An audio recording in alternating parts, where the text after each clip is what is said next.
Okay, well, it's about that time, so I think we'll get started, and if other people roll in, that's great. So welcome to our virtual education program.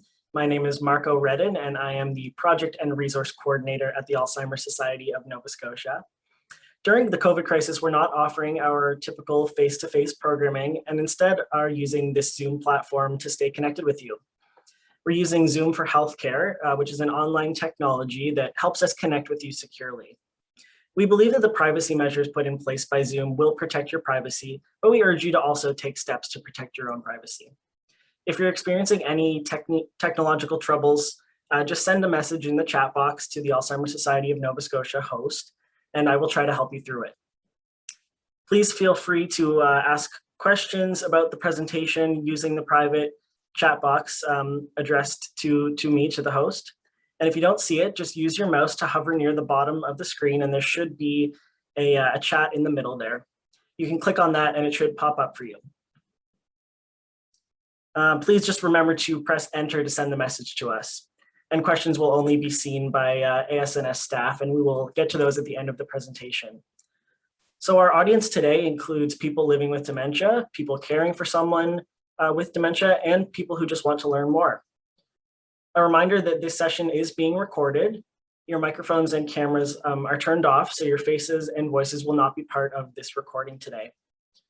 Today's topic is meaningful activities, a topic that we're getting lots of questions about. We'll have a 20 to 30-minute presentation followed by about 20 minutes of Q&A.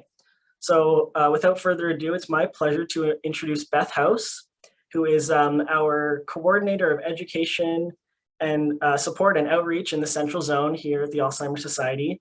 And she also has 20 years of experience as a therapeutic recreation professional in long-term care. So you're in great hands today, and I welcome you, Beth.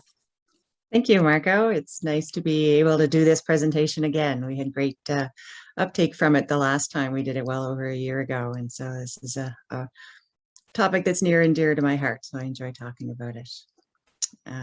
So engaging people living with dementia can be challenging in the best of circumstances.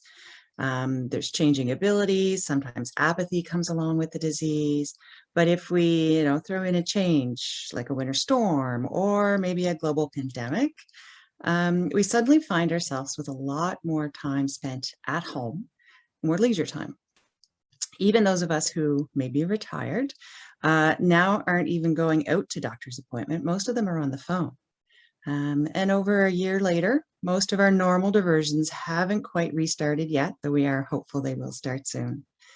Activities are very important to all of us. They allow us to express ourselves through different means. They fulfill needs for cognitive, social, physical, spiritual, and emotional stimulation. And we know these are all important for brain health. Activities can provide a sense of accomplishment and a sense of being able to contribute, which is important for all of us, but even more so for many people living with dementia. This is one of my favorite quotes. Activity's purpose is not just to kill time, but to make time live. Not just to keep a person occupied, but to keep them refreshed. Not just to offer an escape from life, but to provide a discovery of life. And I don't know who wrote that. So when our regular routines have been challenged, like they have been right now, or for another reason, engaging in activities at home can become a rewarding and important part of your daily routine together. So we've put together a list of creative online and offline ideas for you and your person with dementia to keep you involved and connected during this time. Many of these can be used throughout most stages of the dementia. Just remember to adjust activities as the disease progresses. Remember to involve the person with the dementia as their abilities permit. At the beginning of the journey, they could be an active and engaged participant in the brainstorming and the planning process, not just in completing the activity itself. As the disease progresses, the person supporting the person living with dementia may need to take a bigger role.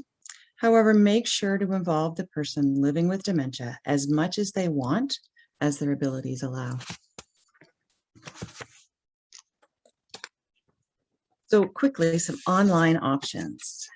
Jigsaw puzzles. Jigsaw puzzles are a great way to spend an afternoon. There are lots of good websites that let you find pictures to match interests and abilities, and even create your own puzzles from your own photos. Some sites will let you choose how many pieces your puzzle will be as well. The tablets and computers can be great for this, especially if your person is used to using them. But phones can be a little small, so you may want to just stick to a tablet or a computer. This might be a good option if you've already gone through your entire stock of jigsaw puzzles. Ordering more puzzles online through Walmart or Amazon is also good. So try looking for large piece puzzles. They tend to be easier for older hands to manipulate that may have lost dexterity. And they tend to be a little heavier duty, a little better quality. Coloring websites are also another great pastime. They will let you color pictures online by clicking, and other sites will let you download and print out the pages to color. There are lots of options right now, from small, intricate pictures for those who still have great eyesight, focus, and dexterity, to larger pictures for those who may not. And there are plenty of different themes, so you're sure to find something for everyone. If you'd like to give it a try, but you don't have a printer or markers or colored pencils at home right now, most grocery stores also sell adult coloring books and the supplies, so you could add it to your next online order or pick some up when you're out next. YouTube videos, they're a wonderful resource. You can search up funny animal videos. You could do classic TV shows like Beverly Hills, MASH, I Dream of Jeannie. Favorite musical performances or songs. Music is such an important part of our lives. Music can make us feel happy and it can lift our spirits. It can console us when we're feeling down. Everyone has music that resonates with them. That song that when you hear it, it brings back memories. We've seen amazing reports of people with the profound effect that music can have on people living with dementia. Online games are another great resource. So you can look for something that matches the person's interest and their abilities. There are many card games that you can find, like solitaire, Uno, poker, and other games, familiar games, such as dominoes, backgammon, or mahjong. If you've never played a particular game, it might be a good chance to learn it, as long as it doesn't cause too much frustration for you or your person living with dementia.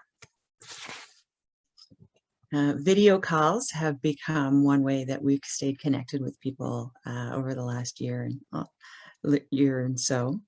So you can speak with family and friends, and you can use FaceTime if you have Apple products, or Facebook Messenger if you use that. Google Duo if you have Android products. Those are just some options. There's lots of different options. We have some resources on that as well. So if you have any questions, don't hesitate to give us a call. We'll share the number at the end, and we'll help you locate some resources if you're looking for some support. Virtual travel. Right now, most of us can't get much further away than our own province, so things are starting to open up. But there are lots of suggestions in an article on our website, and there are more popping up all the time. You could do an interactive tour of national parks. You can stroll the Great Wall of China. You can check out animal cameras from so many different zoos. The Panda Cam at the Atlanta Zoo. The Monterey Bay Aquarium has a variety of cameras you can check out. You can visit the Galapagos Islands on the YouTube videos. You can do a tour of the Vatican or African safaris. There's quite a few Canadian options as well. The Canadian Museum of History has a virtual tour. The Royal Ontario Museum, the Canadian War Museum, the Art Gallery of Nova Scotia, and the National Art Gallery of Canada, or the National Gallery of Canada. The National Ballet of Canada also has some great videos on their website. The Hockey Hall of Fame. You can do a virtual tour of a Canadian penitentiary if that's what strikes your fancy. Google Arts and Culture is an online platform that provides digital tours of more than 2,500 museums and galleries around the world. And even NASA has virtual tours. There are theaters showing virtual, there we go. There are theaters showing virtual performances. Andrew Lloyd Webber has launched a YouTube channel called The Shows Must Go On. There's the National Theatre in London. And if you have a particular interest, you can just try Googling free concert streams and see what pops up for you. Online exercise classes. So if you were a regular attendee at a fitness class or gym, or you're just wanting to get something started, but you aren't quite sure where. A lot of the gyms and lots of different places have links to classes that you can participate in at home. So try looking up your favorite spot's website or their Facebook page and see what they have to offer. And don't be afraid to ask the more technically inclined folks in your life for a little bit of support with this, with the online technology, with some of the examples that I've listed here. As well, reminiscing is a wonderful thing to do. And there are some online options for that as well. Just looking at old TV shows is a great way to reminisce. As well, the BBC has a reminiscence archive. And this archive provides access to a selection of content from the BBC archives designed to support reminiscence therapy. You just simply click on a theme. It could be sports, events. There's a variety of themes. You can even click on it by decade. Choose which, if you'd rather have an image, or would you rather see audio, video, or would you just like the video content? So that's a wonderful resource as well. And we can point you in the right direction for that if you're interested. So we do have some offline activities for those folks who may not either feel up to the task of online activities or not, maybe that you don't have the resources. If it's not really your thing, or it may not hold the attention of your person with dementia, then in addition to board games, card games, jigsaw puzzles that you may already be playing right now, it's a great time to dig out those old hobbies and maybe try giving them another go. So keep in mind that you might have to adapt an old favorite because of a change in their ability, or you might have to break it down into smaller steps. Some other offline ways to stay engaged at home. And so these may or may not be appropriate for your person with dementia. You know them best. So there's sorting and organizing activities. So you could sort playing cards by suit or by number, or maybe you have two decks mixed together and one of them is, the back is blue and one of the back is red, and you sort by that. You could reorganize a utensil drawer or a junk drawer. Going out to the garage and sorting odds and ends might be a little too overwhelming for your person.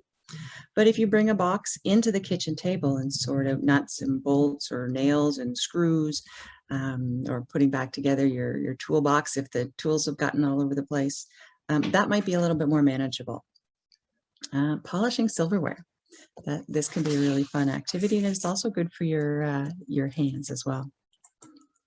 You could try unraveling a wool sweater for recycling.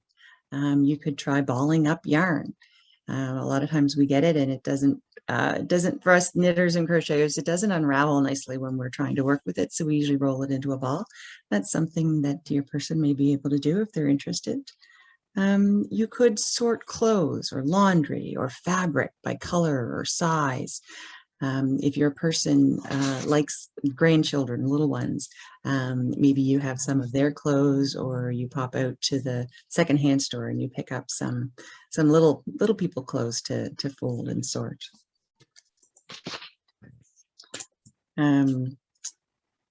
So some other things you can try would be tying or untying knots, especially if you don't know how to tie knots. You could learn to tie some. So you could try doing a dozen sailor's knots. You could use old squares, old fabric, and cut them into squares for patchworks or rug quilts. And so these are just a few examples that may or may not be suitable or of interest for your person living with dementia. One example I have from my personal experience is I made t-shirt yarn cut from old t-shirts. And my mother-in-law's hands didn't let her use scissors well anymore, so she wasn't able to help me with that part of it. However, part of the process included stretching out the yarn, the cut fabric, so that it would turn more into yarn.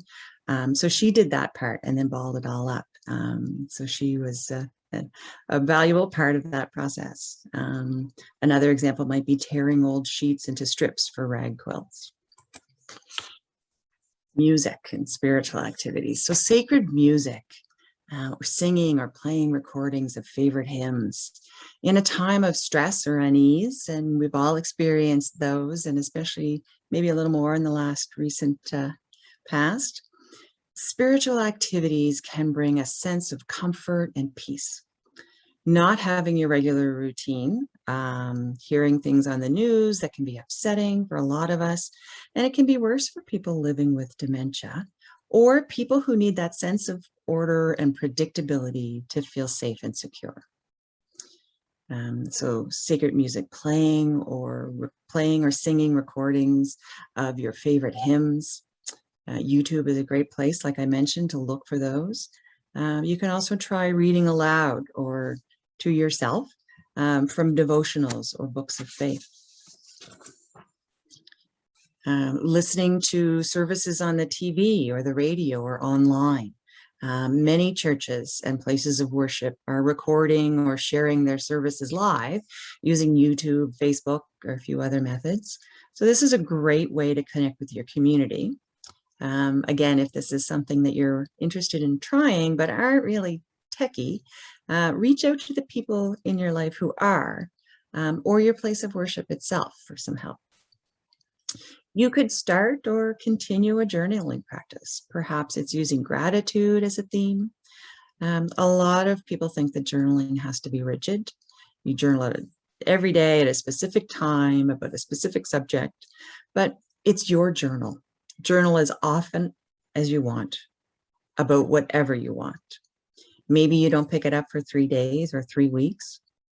It could be lists or paragraphs or drawings, whatever it is that you want to use to express yourself. Guided meditation. You can use an app or a website such as Headspace, Calm, or Breathe.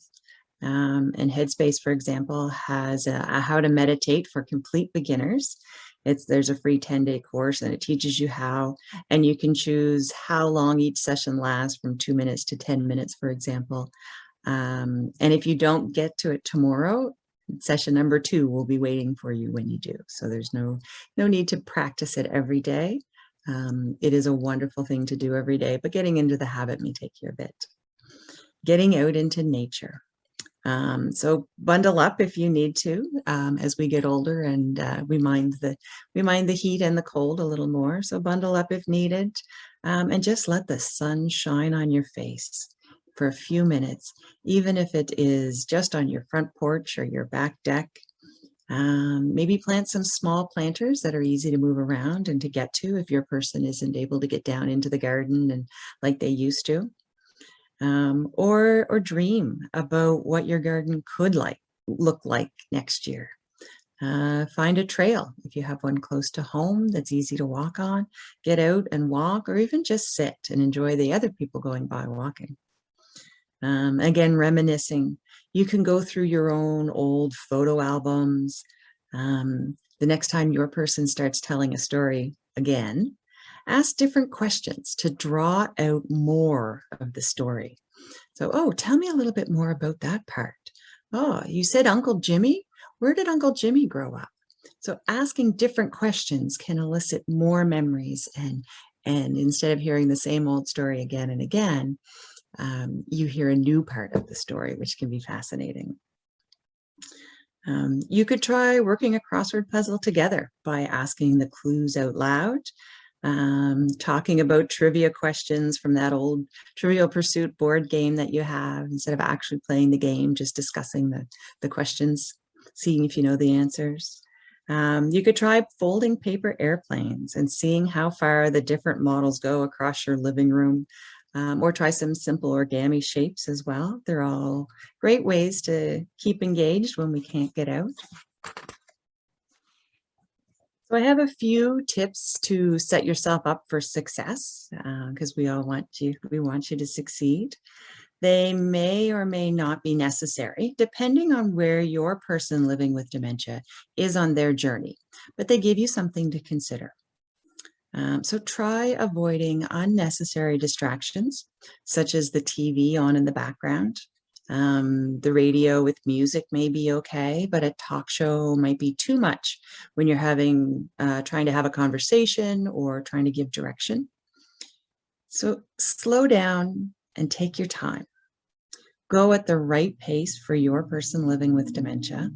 And you may need to break it down into some smaller, manageable steps if that's what they need, or only provide a certain amount of pieces at a time instead of the whole amount. So also keep in mind that not everyone needs to be busy all the time. Some people need to be busy and are looking for things to do every moment. They don't settle, they don't sit down, they're always looking for something to do. My mother-in-law was like that. But some people need a chance to rest and just look out the window and maybe process the morning or the afternoon. So you will need to figure out for you and your person, what is that happy spot between overstimulation and understimulation? Some people living with dementia can focus and work on an activity alone with very little direction or no direction at all. Others may need you there to help them, to keep them on task and to keep them focused. And that can change from day to day or at different times of the day. Maybe doing a big jigsaw puzzle works in the morning, but by late afternoon or early evening, it's a little too much for your person. And this is an important one. Focus on the process, not the final outcome. So the goal is to enjoy the activity, pass the time, and connect with your person, not to check items off a list. Though completing tasks can be very satisfying for a lot of us and bring us a sense of accomplishment. And so most importantly, enjoy the moment. This journey can teach us to slow down and appreciate different things in our lives. Meaningful activities are anything that you or your person with dementia finds meaningful, and it's different for everybody. They can be physical, such as taking a walk or dancing in the kitchen. They can be work-related, making notes, organizing paper, fixing things. They can be social, such as having a coffee, playing cards or games.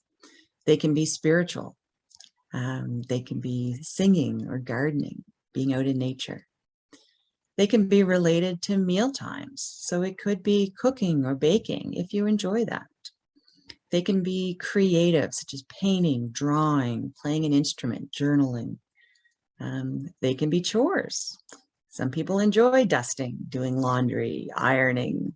Not me, but for some people, they are meaningful activities that they enjoy doing. But if you wanted someone to water your plants or pick the dead heads off, that would be me. I would find that very meaningful. So these suggestions are just the tip of the iceberg. A wise woman once told me that we have to be kind and gentle with ourselves during unprecedented times, whether it's a global pandemic or we're on the dementia journey. Enjoy yourselves, be creative, and most importantly, have fun. Enjoy the moment. So I do have a few resources here, and you can also find these online on our the blog that we posted a while back, and we will get that posted with this link as well, and we'll send that out at the end. When we send out the recording for this session, we'll send those in it as well. So there's some coloring websites.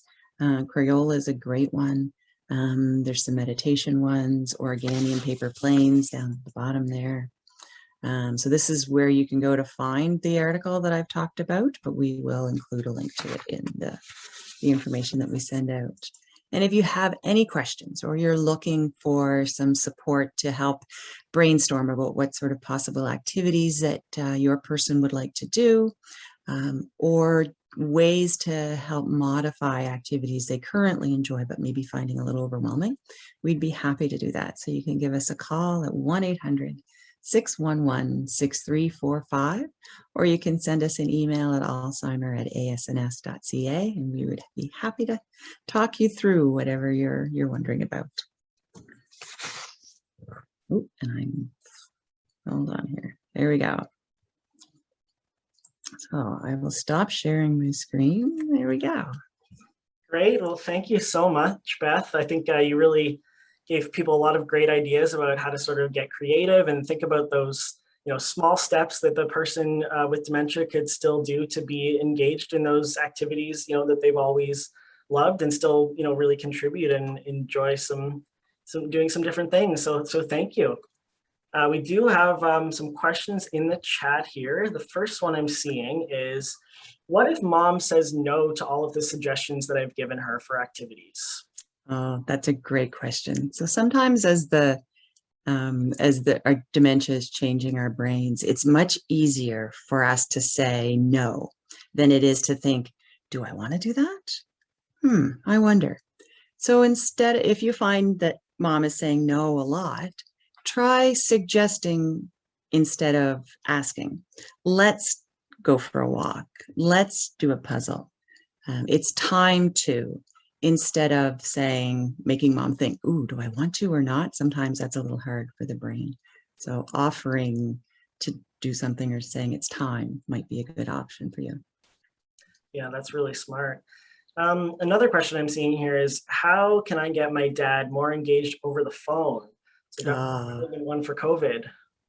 Yeah, phones can be tricky. They're sort of that abstract thing. There's somebody talking to me, but they're not here with me.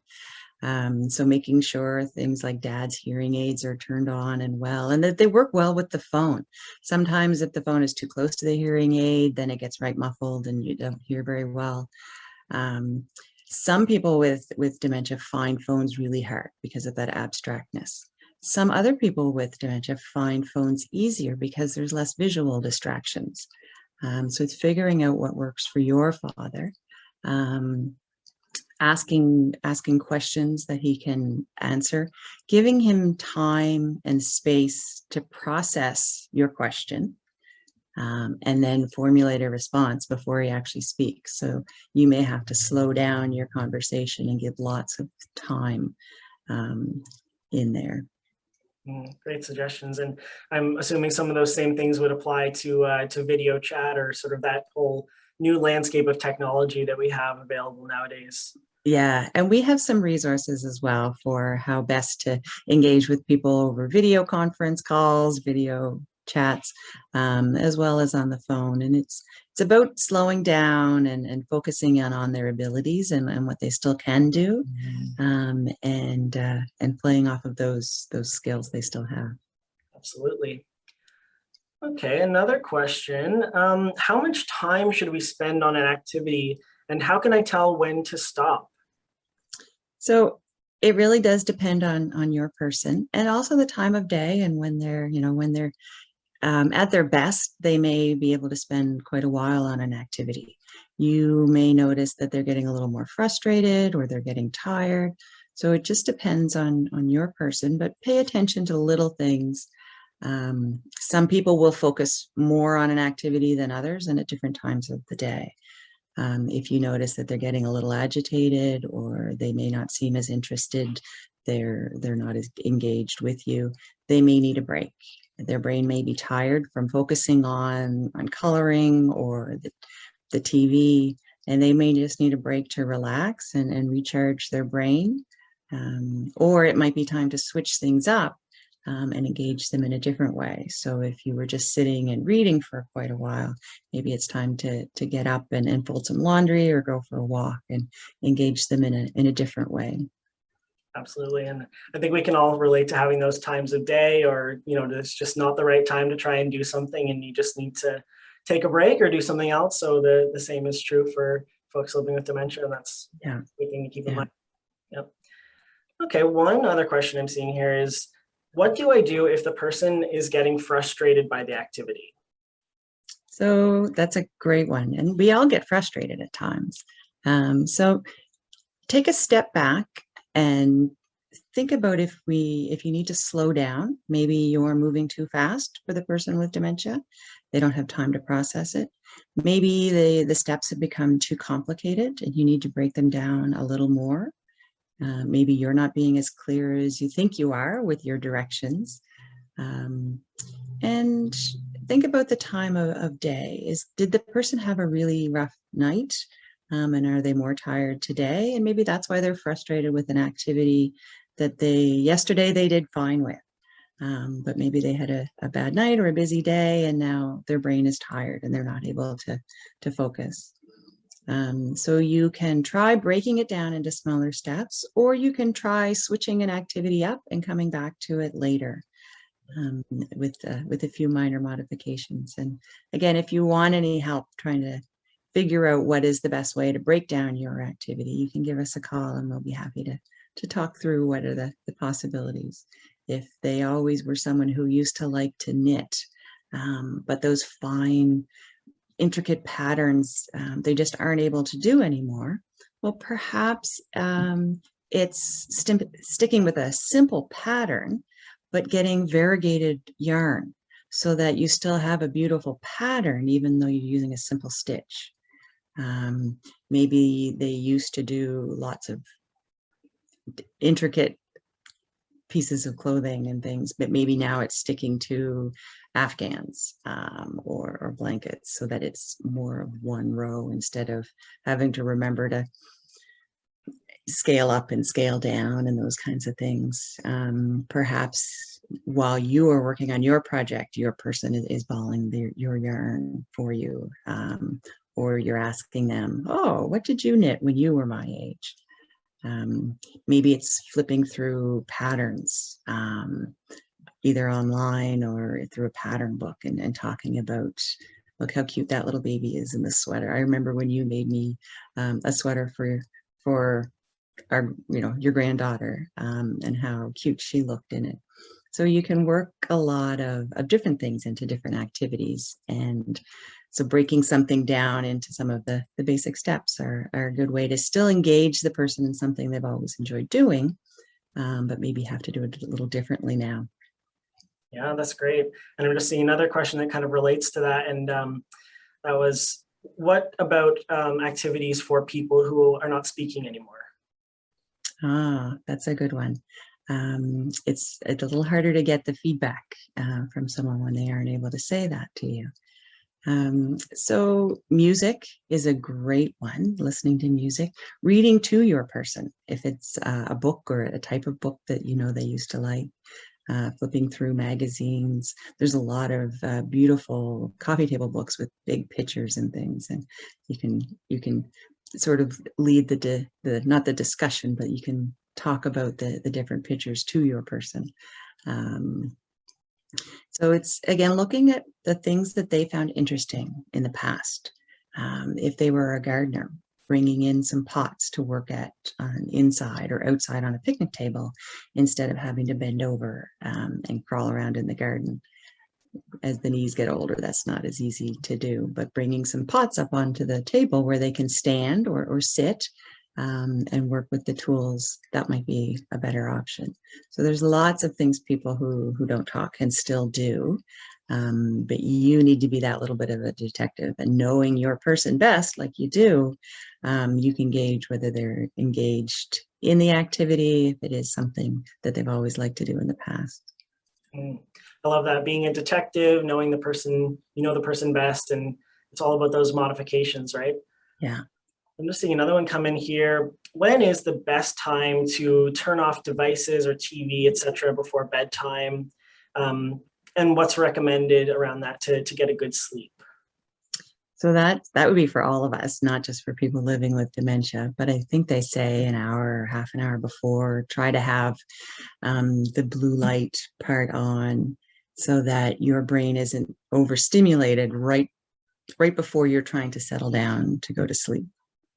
So it would be also engaging in quieter activities in the evening as well. So you may want to go for a walk in the morning or the early afternoon, maybe not in the evening, and get your blood pumping. But for other people, it might help them settle by getting some exercise shortly after supper and then going to bed a couple hours later. So again, you know your person best. Try to, again, be that detective and see if there's any patterns. If you notice that mom has been doing her coloring on her iPad right before bed, and those nights she doesn't settle too well. Well, maybe we stick to coloring with paper and crayons after supper, or pencils after supper, instead of engaging with the device. Maybe it's listening to the radio or playing music instead of sitting down to an old TV show in the evening if you notice that mom's a little more upset. And it's also gauging the type of show. So they may have enjoyed MASH immensely when they were younger, but maybe now they are interpreting that show potentially as a war that's going on right now and may get upset by it. So then you may want to stick to, I Dream of Jeannie or the Beverly Hillbillies, which are a little more light in general. So again, it's, your person best. So it's gauging when is the best time for them. They may be morning people and are able to do crossword puzzles with you in the morning, but by after lunch, their brain is a little more tired and they need a bit of a nap before they can engage later in the afternoon. Or maybe they're really slow to start in the morning and afternoons are their best time.